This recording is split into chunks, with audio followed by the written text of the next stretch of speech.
अस्सलाम वालेकुम दोस्तों, मैं हूं मजहर शेख और आप देख रहे हैं अशरफ न्यूज़। दोस्तों, भारत सरकार का एक सूत्र दिया गया है कि पढ़ेगा इंडिया तो बढ़ेगा इंडिया, और दूसरा सूत्र है बेटी पढ़ाओ बेटी बचाओ।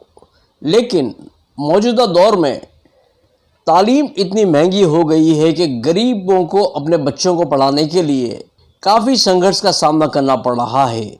कई परिवार तो ऐसे हैं जिनके लिए अपने बच्चों को पढ़ाना भी नामुमकिन है। ऐसे हालात में उन्हें कोई एक उम्मीद की किरण नज़र आती है, तो वो है राइट टू एजुकेशन आरटीई के फॉर्म भरने के लिए सरकार की जानिब से 28 फरवरी से लेकर 12 मार्च तक का वक्त दिया गया है। इतने दिनों में माँ बाप अपने बच्चों को तालीम हासिल हो, इसलिए आरटीई का फॉर्म भरने के लिए जगह जगह धक्के खा रहे हैं, उनके डॉक्यूमेंट्स बनाने के लिए या फिर डॉक्यूमेंट्स में सुधारा करने के लिए। ऐसे हालात में पिछले 10 साल से इंटेलिजेंट एकेडमी, संकल्प एजुकेशन चैरिटेबल ट्रस्ट दानी लिमड़ा में अपनी खिदमत अंजाम दे रहा है।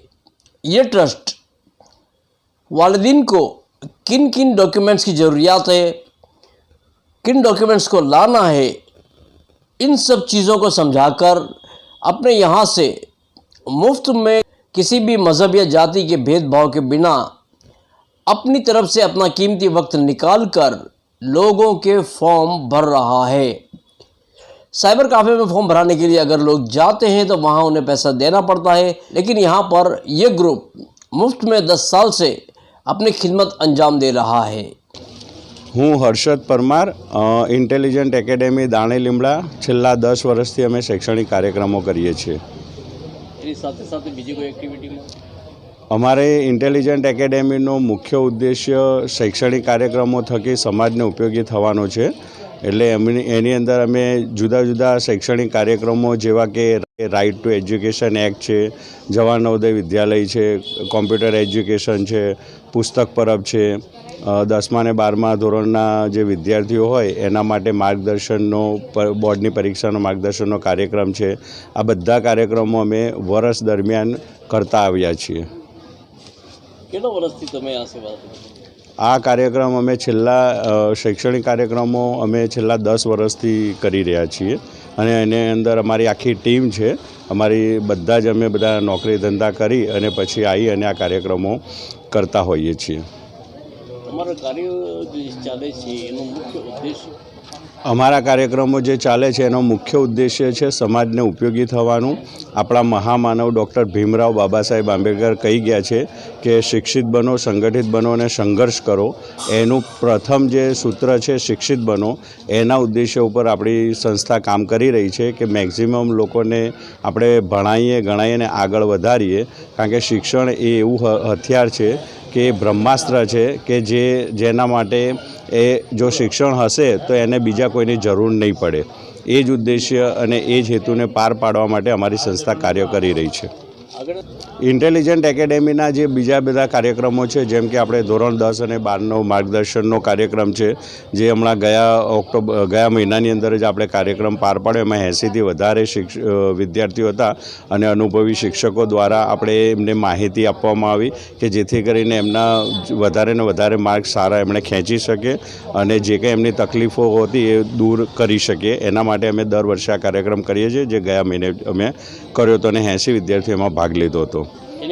નેક્સ્ટ આપણે આ 14મી એપ્રિલથી આપણે જે કાર્યક્રમ 14મી એપ્રિલે કરવા જઈ રહ્યા છીએ, જે મહામાનવ ડૉક્ટર ભીમરાવ બાબા સાહેબ આંબેડકરની જન્મજયંતિ આપણે ધામધૂમથી ઉજવવા જઈ રહ્યા છીએ। જેની અંદર આપણે અમે 2019માં 75 ગવર્મેન્ટ એમ્પ્લોયનું સન્માન કર્યું હતું। નામ છે દિગંત કુમાર પરસોત્તમભાઈ ડાંગી, દાણીમડામાં રહું છું।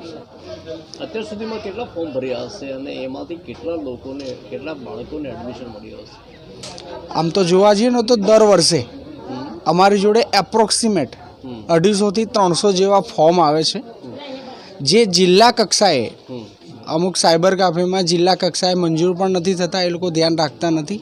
પણ અમે જ્યાં સુધી જિલ્લા કક્ષાએ મંજૂર ના થાય ત્યાં સુધી એ લોકોની કન્ટિન્યુ એ લોકોનું ફોલોઅપ લઈ, ફોર્મનું ફોલોઅપ લઈ અને જિલ્લા કક્ષાએ મંજૂર થાય ત્યાં સુધીની આપણે કાર્યવાહી કરીએ છીએ. બીજું કે અત્યાર સુધી દર વર્ષે 250 થી 300 લાગે છે, એમાંથી 60 થી 70% બાળકો આપણા ત્યાંથી લાગી ચૂક્યા છે. બરાબર. એટલે તમે સપોઝ કે 70% જે છે એ અહીંથી સક્સેસ થાય છે, સક્સેસ થાય છે, એડમિશન મળે છે, મળે છે, કન્ફર્મ મળે છે. એટલી તમે કેર કરો છો એની ક્વેરી જે હોય 100%. અમે ભરવા બેસીએ ને, આજે દરેક અહીંયા જેટલા પણ સદસ્યો છે એ ક્યાંક ને ક્યાંક ગવર્મેન્ટ જોબ, ક્યાંક ને ક્યાંક પ્રાઇવેટમાં પણ લાગેલા છે, પણ સાંજે આવીને મોડા સુધી અમે એની પાછળ પ્રોસેસ કરીએ છીએ અને લોકોને મોડા સુધી કંઈ પણ ક્વેરી હોય તો મોડા પણ એ લોકોને ફોન કરી, જ્યારે ફોર્મ એ લોકો આવે છે ત્યારે જ અમે એ લોકોને કહીએ છીએ કે અમે સાંજે ફોર્મ ભરીશું, તમે તૈયારી રાખજો, અમારે કંઈ પણ ક્વેરી હોય તો તમે એ પ્રમાણે આન્સર આપશો તો તમારું ફોર્મ એક્યુરેસીથી ભરાશે એમ. એટલે અત્યારે પણ તમે વિના મૂલ્યે આ સેવા જે છે ના એ ના, આપી રહ્યા છો. હા, એ તો સવાલ નથી, એ તો સમાજની એક કહેવાય ને પે બેક ટુ સોસાયટી. દિગમભાઈ, એક વાત પૂછું તમને કે દર વર્ષની જેમ અત્યારે જોવા જઈએ તો આ વખતે ગવર્મેન્ટે જે ડોક્યુમેન્ટ્સમાં ચેન્જીસ કર્યા છે, બરાબર, સિંગલ ગર્લ્સનું સર્ટિફિકેટ, એ બધા જાતિના દાખલા, એના માટે આરોગ્ય ભવનમાં બહુ જ મોટા પ્રમાણમાં ભીડ લાગે છે અને વાલીઓ બહુ હેરાન પરેશાન થઈ રહ્યા છે. બરાબર. એના માટે ખાસ શું કર્યું? ગણતરી એ રીતની આવે છે કે અમે થોડી ઘણી ઇન્ફોર્મેશન એ લોકો વાલીઓને પણ આપીએ છીએ અને જ્યાં પણ અમારા ઓળખીતા કોઈ હોય, કોઈ પણ ગવર્મેન્ટ જોબમાં લાગેલા હોય એ લોકોને પણ અમે થોડી શું કે રિક્વેસ્ટ કરીએ છીએ કે આરટીનું લગતું છે, એના રિલેટેડ કંઈ પણ ઇસ્યુ આવે છે તો એને તમે જલ્દીથી સોલ્વ કરવાનું કરો. કે માન લો કે આજે જન્મનો દાખલો જે સુધારવાની પ્રોસેસ થઈ રહી છે, જેમાં બાળકનું આખું નામ, ફાધરનું આખું નામ, મધરનું આખું નામ, જેને સુધરાવતા લોકો અત્યારે મેસેજ આપે છે કે ભાઈ 1.5 ને 2 મહિના થશે. અમે એટલો ટ્રાય કરીએ છીએ કે એ લોકો જોડે, એ લોકો સુધી વાત પહોંચાડવાનું કરીએ કે ભાઈ જેટલા વહેલી તકે આપી શકો એટલા એ વહેલી તકે આ લોકો આરટીમાં ભરી શકે ને એ લોકોને એડમિશન પ્રોપર મળી શકે. હવે આમાં એવું છે, જે ઓનલાઈન ફોર્મ ભરવાનું આવે છે ને એ અપ્રોક્સિમેટ 10 કે 12 પેજનું હોય છે, જેનું અમે એક ગુજરાતી વર્ઝન કરીને સિંગલ પેજમાં કરી નાખ્યું છે કે જેનાથી શું થાય, વાલીઓને ભરવાની એકદમ સાનુકૂળતા રહે કે જે જરૂરી છે એ ડોક્યુમેન્ટ આપો અને જે જરૂરિયાત છે એટલી જ વિગતો ભરો. માન લો કે અમુક વસ્તુની જરૂર નથી તો એ ડોક્યુમેન્ટ ખોટા અપલોડ કરવાની પણ જરૂર નથી અને આપવાની પણ જરૂર નથી, એ ડોક્યુમેન્ટ તમારી જોડે રાખો એમ, એ રીતે તો લોકોને સરળતા રહે છે અને એ પ્રમાણે આપે છે આપણને. મોસ્ટલી આમ જોવા જઈએ ને તો પહેલાં તો જન્મનો દાખલો છે. જન્મના દાખલામાં એક વસ્તુ છે કે પહેલાં જે આવતો હતો એ જન્મનો દાખલો અને નવો જે દાખલો નીકળ્યો છે એમાં ડિફરન્સ છે. તો શું નવો દાખલો જે રાખશે એ જ વેલિડ ગણાશે કે જૂનામાં કરશે તો એમાં કેન્સલ થવાના ચાન્સીસ છે? આમ તો જનરલી નથી, કેમ કે આની અંદર એવો કોઈ ઉલ્લેખ નથી. પહેલાં અમને જ્યારે શરૂઆત થઈ ને ત્યારે અમને પણ હતું કે આ લોકો ફરજિયાત કદાચ આપશે, પણ એવો હજી આની અંદર ઉલ્લેખ નથી. છતાંય અમે બાય સ્ટેન્ડમાં રાખી મૂક્યું છે કે જ્યારે આવશે ત્યારે અમે એનો મોડિફિકેશન કરી એમનો જન્મનો દાખલો નવો આવશે તો અમે એની અંદર અપલોડ કરી દઈશું.